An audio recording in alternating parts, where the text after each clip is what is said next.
Magedo koro chano muko ot moro ma gorofa 11 e alwora mar kona Kilifi Mvita Mombasa bang' odno mane pod igero senyore kendo leng'ore nyakonchiel. Kane loso gi jofwamb weche Lawrence Gitau men midusa koni oboke mane opudho gedo mar odno nyiso ni ne onego bed gorofa 6 kata kamano odno ne oger nyaka gorofa 11. Ne ochuno jogo modak e alworano dar kaluwore gi luoro mantie ni odno kidek ruombore piny e sa asaya ka obila bende ne okwore alworano mar garo gi chien jogo makidek chope alwora odno. Chenro madwaro ruombo odno piny dhi nyime ka jolony bende timo nonro mar yango ka odno ne igero gi jolony.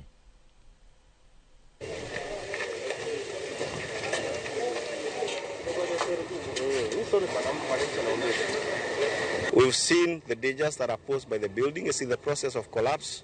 One floor has collapsed. That means the columns on the ground floor have failed and the building has come down and is leaning toward side.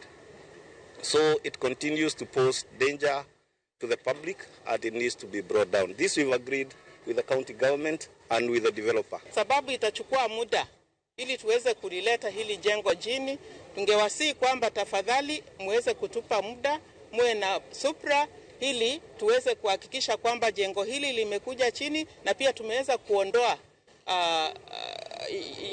yale yote ambayo tunaweza kuondoa pale.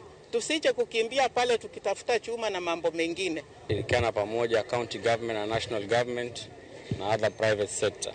Lengo letu kuu mwanzo hapa ni kuhakikisha usalama wa wananchi.